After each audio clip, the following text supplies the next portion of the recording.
A beloved matriarch and businesswoman, she ran everything in this small Georgia town from a car dealership to a carpool. Loved her family, good businesswoman. Our grandmother absolutely loved her grandkids and her kid. Family was always extremely important. But tragedy brings this dignified rural family to the brink of collapse. She is in the bathroom floor, and there's a lot of blood. Everyone thinks that we're arriving to a home invasion where she was attacked. The house is now an active crime scene. As investigators sift through a list of suspects a mile long, this small town, it seems every suspect hits close to home. Her status financially would make her a target. He had financial problems. All of a sudden, they couldn't find him. She knew if she didn't do something, she would lose everything. A crime rooted in greed would reveal that the ties that bind sometimes break. Whenever Nanny was killed, our family just died.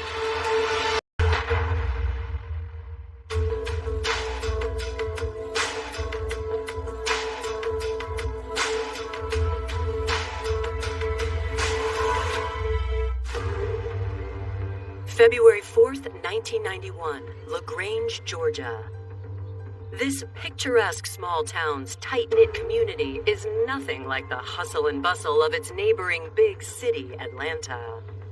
On Monday, February 4th, at approximately 12:30 in the afternoon, 911 received a call from Priscilla Matula.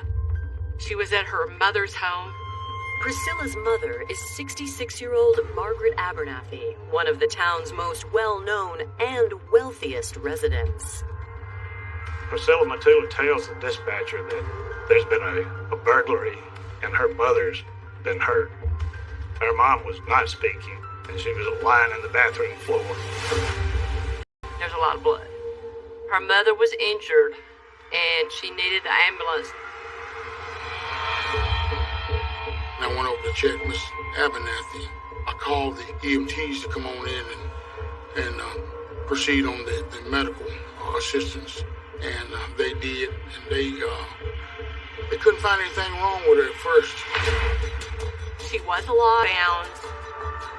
Priscilla Matula rides in the ambulance to the hospital as her mother desperately clings to life. With Margaret's vitals dropping fast, ER doctors are shocked to discover the true cause of her injury and immediately notify police. Doctors discovered that she had been shot twice. The house is now an active crime scene. When investigators first arrive, they look for signs of the burglary that was reported in her daughter's 911 call. Everyone thinks that we're arriving to a home invasion where she was attacked. The front door was locked and there was an appearance of forced entry through the back. The rear window had a little bit of broken glass from the pane that was in the door.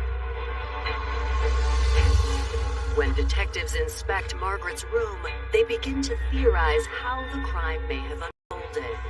You see a bed that had the covers turned down.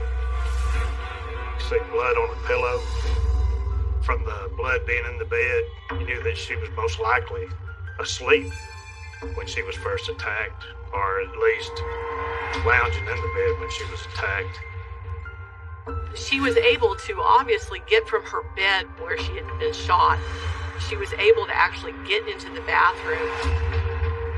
And in the bathroom, you could see blood on some toilet tissue, and it appeared that Miss Abernathy was attempting to clean herself up. As law enforcement awaits an update on Margaret's condition, the pressure to find who attacked LaGrange's most prominent resident begins to rise. It was a pretty high-profile case for LaGrange. The Abernathys were pretty well-off people, and they lived a good life. You would assume that her status financially would make her a target.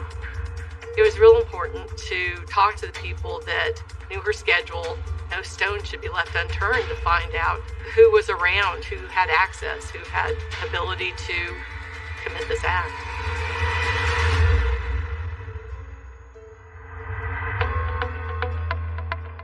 When it came to the citizens of LaGrange, Margaret and Bill Abernathy stood tall among their peers. Annie Abernathy and Granddaddy Abernathy were huge business people, especially in our local town. It was a small town, but they were a part of everything, whether it was, being on the board for the local electric company or the board of commissioners. The fuel that kept the Abernathys' hometown empire moving forward to invest in real estate and a number of rental properties and things like that. It is my belief that they were pretty well situated.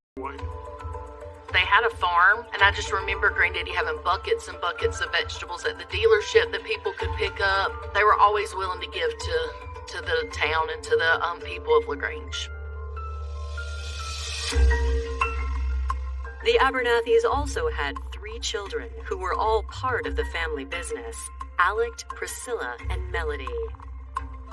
Margaret was an extremely generous person. She would do anything for her kids. Money never really seemed like it was that big of a deal to Margaret. If somebody needed help, she would help them. She was very thought out in her process of taking care of her children, making sure that they had their dreams come true. She helped all 3 kids do different adventures in life.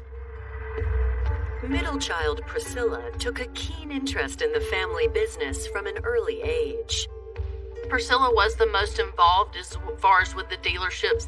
There's a huge age difference between all the siblings, and so my mom was a good bit younger. She was the baby of the family, so Priscilla was the one that was the most pick of the family to put in charge.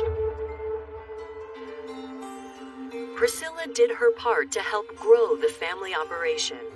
But there were also times she leaned hard on her mother to help weather life's storms.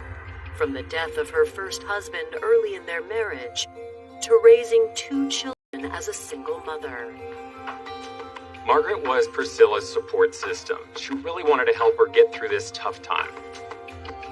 She was going to be there for her financially and emotionally. She was involved in everything that Nanny Abernathy did, all the business transactions, all the different clubs and things. Priscilla was right there along with her. They were inseparable.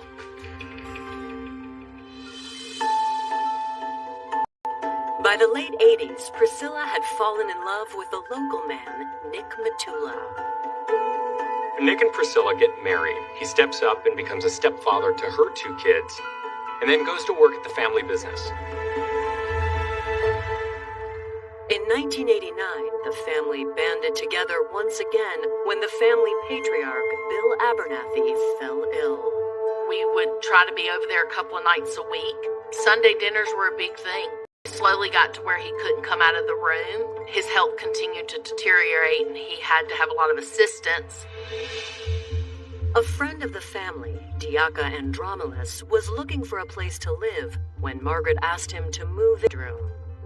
It was nice having him there because he was able to actually help Margaret with a lot of stuff. He was a gentle giant.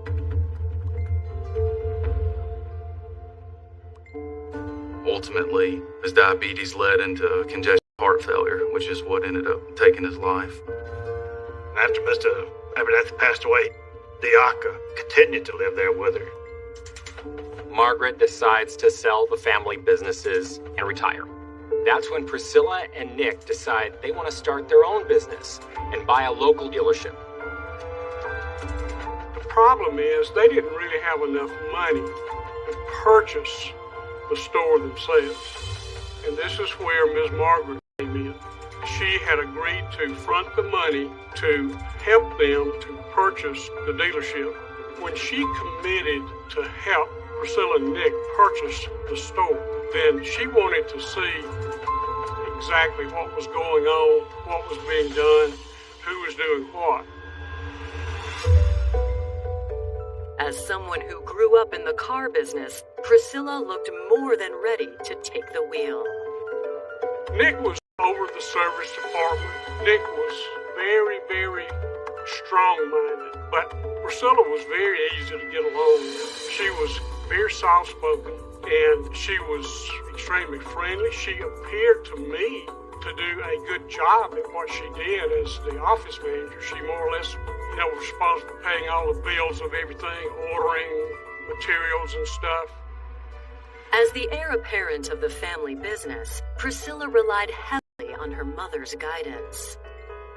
Miss Margaret and Priscilla's relationship was extremely close. I mean, extremely close. But now, as Margaret Abernathy lays in critical condition, the entire family's future is in doubt. Miss Abernathy had 2 gunshot wounds to the back of the head. One was just under the skin, and the other one had hit the brainstem. Friends and family soon gather alongside 41-year-old Priscilla, keeping vigil outside Margaret's room. Miss Abernathy's daughters were at the hospital, and maybe some of the extended family. As the family tries to stay optimistic, they are met with a grim prognosis. She basically is put on a monitor, and she can't move, she can't speak, she's not responding. They put her on temporary life support for a short time. She did have a heartbeat, but she had nothing else. She was in a coma, pretty much. They had to unhook her and just let her pass.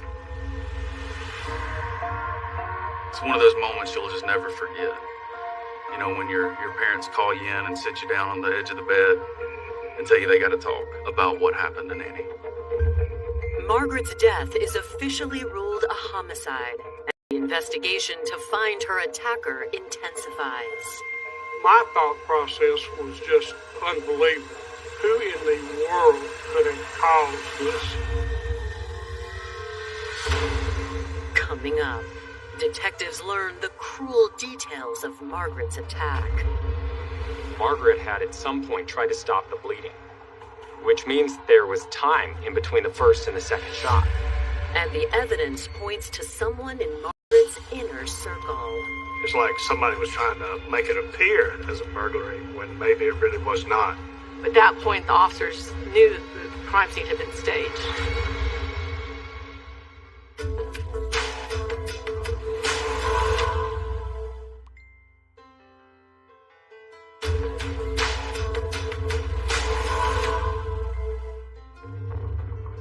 February 4th, 1991. The murder of beloved businesswoman 66-year-old Margaret Abernathy has authorities in LaGrange, Georgia looking for answers. Detectives arrive at the hospital soon after Margaret's death to interview her daughter Priscilla, who discovered Margaret shot in her home earlier that day. Priscilla is there with other family members, and she's in shock. Investigators ask Priscilla to walk them through the events leading up to the discovery of her mother. She leaves for work between 7:20 and 7:30, gets to work between 8 and 8:15. She went into very specific details about getting behind school buses and getting food. She got there by going down Highway 29, which she does every day when she goes to work. Says that after she was there a little while, she left to go to the bank and to the post office. And when she got to the post office, there was a lot of traffic there, a lot of long lines. She drove around the block 2 or 3 times and decided to come back at a later time. So she ends up going back to the dealership. The amount of detail that she gave the investigators when she interviewed with them seemed excessive. She's got a narrative that she wanted to put forth. Priscilla further explains that she went back to the post office and bank around 10 a.m. and then returned to work once again. She tells it worried. She said that she always talks to her mom in the morning. Sometimes her mom comes to the car lot. But that morning, she hadn't heard a peep from Margaret. She calls her mother several times, calls some other people trying to find out if they've talked to her, if they know where she's at, if they've seen her, if they heard from her. I had overheard Priscilla and Frazier, who was another employee there, discussing that Miss Margaret had not come in, she had not called, and that she was not answering her phone. By lunchtime, Priscilla knew she needed to take action. Miss Matula went to the house. She said she let herself in through the front door. The lights were off. She called for her. She didn't hear anything. She went toward the bedroom, saw her mother on the floor of the bathroom with an agonal breathing, saw the bloody tissues that her mother had. She called 911, and her words, I believe, were, "My mama's hurt." And then she waited for the paramedics to arrive. Priscilla's story seems clear, but autopsy details of Margaret's injuries suggest a disturbing timeline. She had 2 gunshot wounds directly to her head, indicated a small caliber weapon with a small bullet. One gunshot did not penetrate her skull, and if that had been the only shot, they would have been able to take care of her at the hospital and save her life. There was bloody toilet paper in the bathroom, which means that Margaret had at some point tried to stop the bleeding. And that goes to show you that there was time between the first and the second shot. The second shot perforated her brainstem, which meant at that point she could not do nothing, walk, talk, anything, which means the shooter had to shoot her once in the bedroom and then once in the bathroom. While Margaret's family grieves at the hospital, Priscilla's husband, Nick Matula, and brother, Alec Abernathy, have arrived at the home to try and assist police in catching Margaret's attacker. While we were outside talking to the family members, of course, we asked them, did they have any suspects at all? Did they know of anybody that had problems with Miss Abernathy? Alec and Nick inform investigators that Margaret didn't live alone. Some of the family members, while we were at the scene, advised us that there was a young man named Diaka that lived with Miss Abernathy, and that, of course, he had access to the house. It was told he was. The family insists that, just like most people in LaGrange, Diaka and Dromilis adored Margaret and would never hurt her. Miss Abernathy was a well-respected woman, loved her family, good businesswoman, kind, never heard anything negative said about her. And in a small town where everybody knows everything about everybody, that's pretty big. The family is convinced that Margaret had no enemies and that this must be the result of a burglary gone wrong. They told us that if it was a burglary, there'd be certain items that would be missing. It would have been a mink coat, some expensive jewelry, and a derringer. They gave us the location of the items. Of course, when we went back in and looked for the items, they were missing. A derringer is a small caliber weapon, and that's of interest because Margaret was killed by a small caliber gun. Investigators also discover evidence of a break-in. Within the house, they noticed that there were drawers that were open, as if there had been possibly a burglary where somebody was looking for something valuable. There were some drawers open and stuff was taken out of the drawers, and it was neatly set, in the floor. Normally, burglars, they care less about what kind of mess they make. They throw stuff out of the drawers onto the floor, turn them upside down, open every drawer looking for anything they can find that's worth stealing. It didn't appear that way here.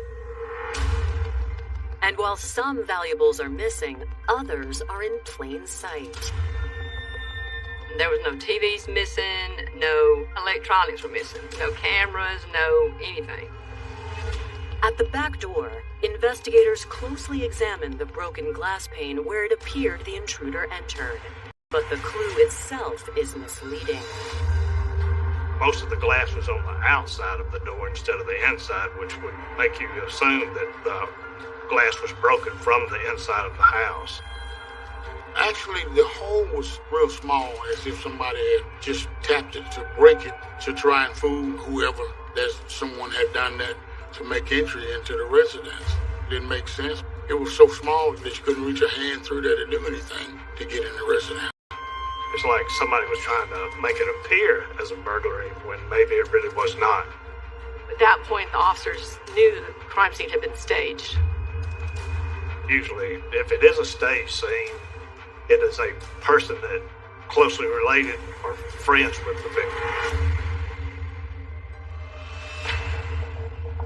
Now that burglary is ruled out, there's one person who had easy access to the property, Diaka Andromedus, though Margaret's family thinks it impossible that he would do this.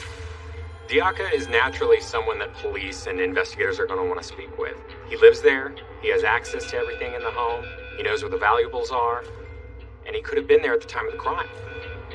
Knowing that Diaka works at another local car dealership, investigators place a phone call to locate him. His boss at Johnson Motors said that he clocked in at 8, went to lunch at 11:30, come back at 12:30, and then all of a sudden they couldn't find him. Diaka's boss doesn't know where he is. He's disappeared. Coming up, while police search for Diaka, they learn that some of the Abernathy children have secrets of their own. They were in the red. They had no financial safety net beyond Miss Abernathy. That was it.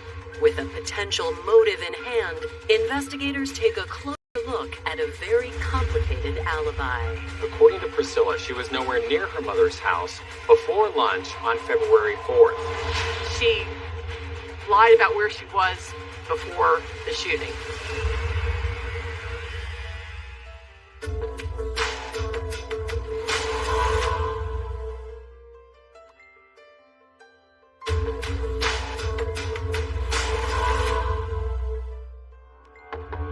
Just hours after 66-year-old businesswoman Margaret Abernathy died from 2 gunshot wounds to the head, sheriff's investigators in Troup County, Georgia, have zeroed in on their first person of interest, Diaka Andromedus.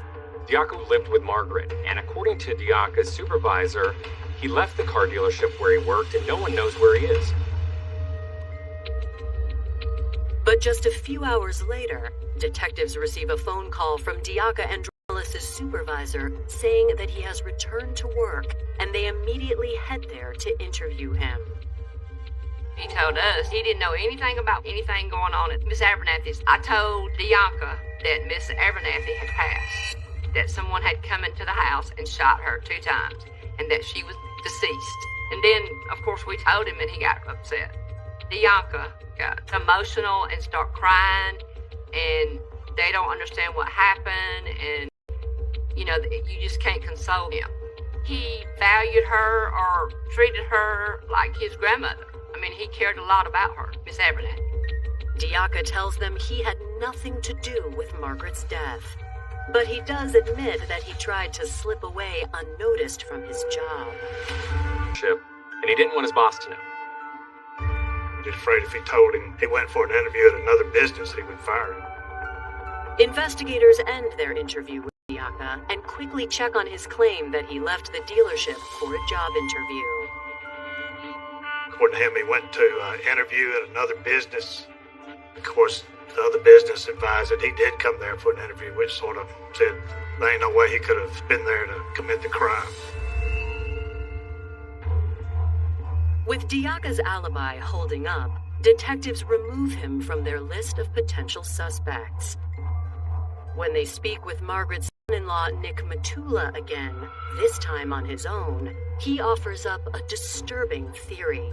According to Nick Matula, he told us that Alec had told them at one time that he was just waiting on his dad, Mr. Bill Abernathy, and his mom, Margaret Abernathy, to die so that he could get some of the family inheritance in order to take care of his loans, his money problems.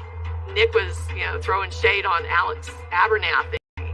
Alec had problems. He had financial problems. He was in trouble. Nick Matula said that Alec had made a comment that he needed his inheritance, so his parents need to go ahead and pass away. According to Nick, Alec did not work at the dealership, but was a constant fixture. Nick Matula pretty much threw it all on Alec Abernathy. I know that investigators looked at him very wrongly because of his financial situation. I know that he was definitely a person of interest. Nick Matula told us that he felt like Alec Abernathy had something to do with Miss Abernathy's death due to the fact that he owed a bunch of money, and she did have a big insurance policy, and Alec was named in it, that it would help Alec with his debts, and felt like that might push Alec into doing something like committing this homicide. He was going to be the beneficiary of a double indemnity life insurance policy, so he was looking for $40,000 upon the death of Miss Abernathy. But investigators find that he too has an airtight alibi. Alec sometimes worked at the same dealership with the family and Priscilla Matula, and according to Linda Frazier, he never left until he was called later on to come to Miss Abernathy's house because of something happened to her. 48 hours have passed since Margaret was murdered, and Troup County investigators have ruled out 2 potential suspects. They fear that if someone knows something, Although people like to know about other people's business, they don't always want to be the one setting things in motion. just when police need it the most, they receive a tip that shines a damning light on another one of the Abernathy children. 2 days after the homicide, we received an anonymous call from the bank of Troup County from someone who said that Miss Abernathy had come to the bank the Saturday, 2 days prior to her death, and wanted to take Priscilla Matula off of all their business accounts. We went to the bank of Troup County on the 6th and talked to the branch manager. He told us that Margaret had been there on that Saturday and that she was adamant about making some changes. They said she seemed to be really upset, angry, said that her blood pressure had been going up, I guess because she had gotten mad according to whatever it was going on with the bank accounts. There was some discrepancies on some of the business accounts they had, which was the reason Miss Abernathy wanted Priscilla Matula taken off. She didn't want her to have access or the authority to write any checks or make any decisions according to any of the accounts at the bank. She was physically agitated, emotionally distraught. She wanted it to be fixed instantly. She was distressed. She was almost inconsolable. They had told her they couldn't do it right. They just didn't have the personnel there that could do it, that she had to come back Monday morning. She told them that she would be back in on Monday. She was going to have it done. And of course, she never made it. Once we received that information in reference to Miss Abernathy wanting Priscilla off the account, of course, it made her a viable suspect. Coming up, when police look into Priscilla and Margaret's finances, it appears the apple has fallen quite far from the tree. We called a financial expert from the GBI. She came, she went over all those records and said there was a scheme going on. Had desperation forced Priscilla to do the unthinkable? She said she had the authority to do what needed to be done.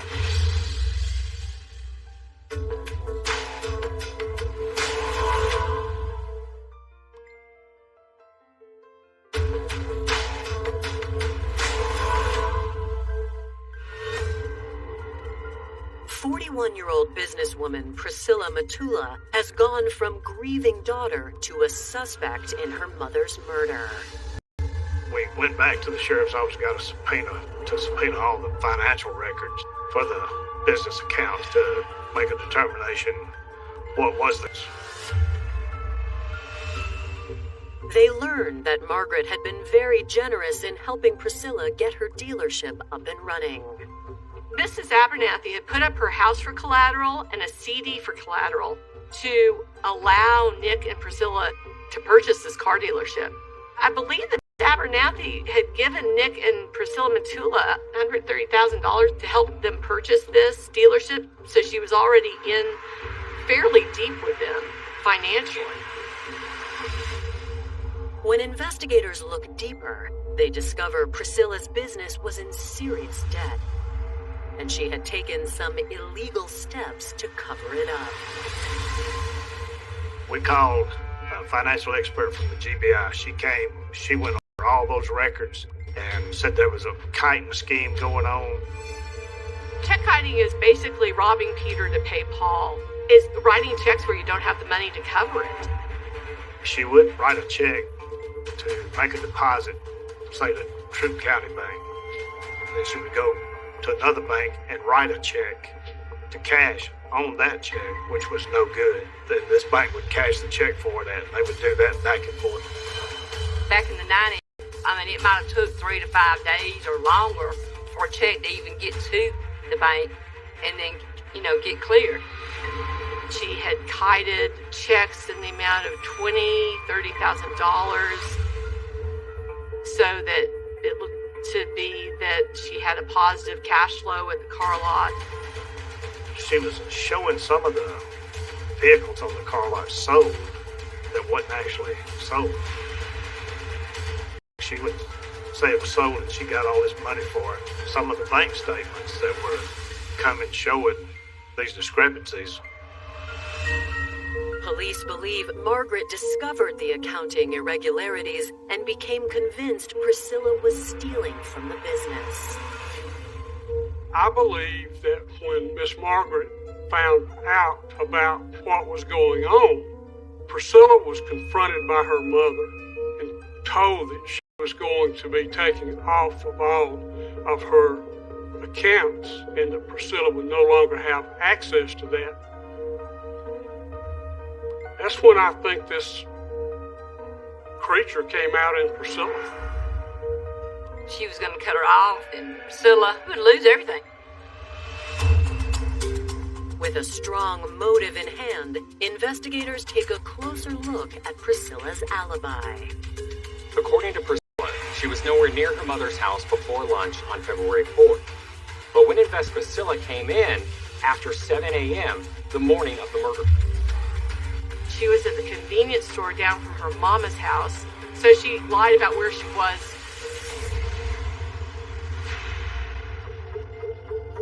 As their neighborhood canvass continues, investigators find another woman who was doing a walkthrough of a rental property on the morning of February 4th. It just so happens the home is located right across the street from Margaret's residence, and she remembers seeing a sedan parked on the property. She had seen Priscilla Matula's car, her Jeep Premier, at her mother's house in that time frame between 10 and 10:30. She goes inside this rental house looking at it to see if she wanted to rent it, and while there heard what she thought was a gunshot. Wasn't sure where it came from. Sounded like it might have came from across the street. The question, of course, was, well, did you call the police? But of course, in rural Troup County, hearing gunfire, she didn't think to call the police. She figured that somebody just might have been out in the field shooting a gun. With Priscilla's vehicle being spotted at her mother's, investigators contact Linda Frazier, who Priscilla claimed would verify her story about being at work at the time of the shooting. But Linda only pokes further holes in Priscilla's alibi. Priscilla had come to work normally at around 8 o'clock. Shortly after she had left going to the post office and to the bank, she was gone for a little while. Came back, said that she didn't actually get to go in the post office because it had a long line, she couldn't get in. We know at 10 o'clock, between 10 and 10:30, she was at her mother's house. We know that at that time when she was at her mother's house, gunshots were fired. She was the only one to be there. She was the only one that we could point to being there. Once back at the office, she made a point of showing concern for her mother. She couldn't get in touch with her. She was worried about her. She thought she was supposed to go to get her hair fixed somewhere. Each time she came back, she was talking about her mother. As my mother called. She would call somebody to see if they'd seen her. Around lunch, Priscilla announced she was going to check on Margaret. Linda Fraser said she told her, "You don't need to go by yourself, Priscilla. I'm going with you, just in case something is bad wrong." And said Priscilla refused, said no, she didn't need her to go with her. She'd go by herself. Shortly after Priscilla left for the last time, the 911 call came in from Priscilla herself. misdeeds exposed, investigators arrest Priscilla on February 12th. During her interview, when you'd ask her about anything in reference to the homicide, she just wouldn't talk to you. She doesn't even acknowledge that she's being asked about her mother's murder. You know, tell us what happened that day. She doesn't acknowledge any of it. When it comes to financial malfeasance, Priscilla insists that everything was on the up and up. When Priscilla was asked about the finances of the dealership, of course, she said she had the authority to do what needed to be done. She just said, she was on the account. She had the right to write checks and carry on business with the dealership. But despite her claims to investigators, Priscilla's motive is crystal clear. They were in the red, and once she realized that she had no financial safety net beyond Miss Abernathy, that was it. The only thing she could do was kill her mother so she could still have access to her money. She knew if she didn't do something between that time and Monday, when her mother started her day, that she would be done. Coming up, Priscilla makes a brazen move to clear her name. Priscilla is fairly pushy in telling her that I wasn't there, you must be mistaken. But could a missing piece of evidence end the case? It was mostly a circumstantial case. We did not have a murder weapon.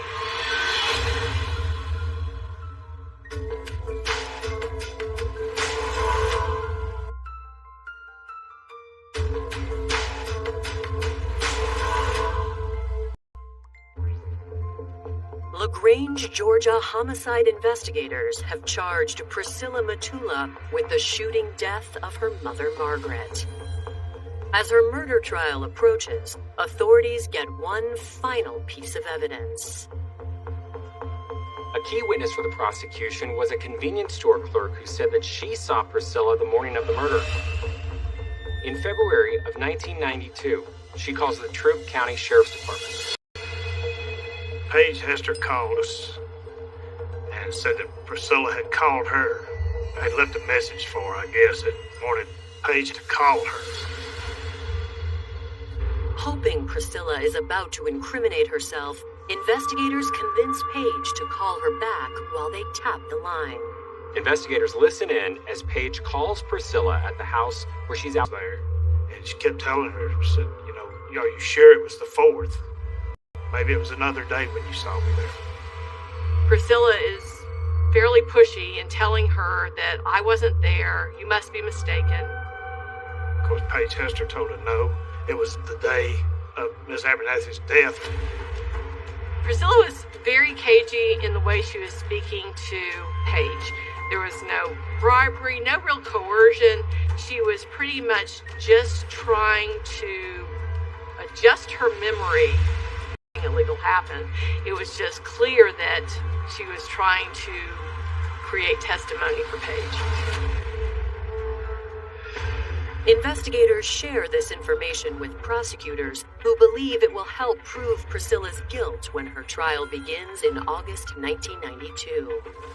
The hardest part was trying to make a jury understand. I think the hardest part for anybody is the fact that who kills their mother? That was the hardest part, trying to get into the desperation she must have felt to do this act.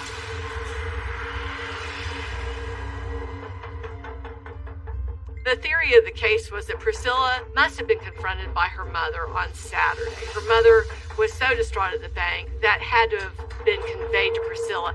At that point, Priscilla was told that her financial lifeline was going to be cut off on Monday. Priscilla apparently didn't have any other resources. She had to have stewed over that. With her being taken off that account and losing the dealership, her and Nick were destitute pretty much.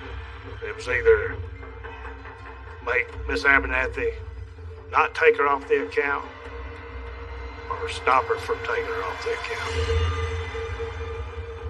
She was desperate. She obviously decided on Monday that the only thing she could do was mother so she could still have access to her money.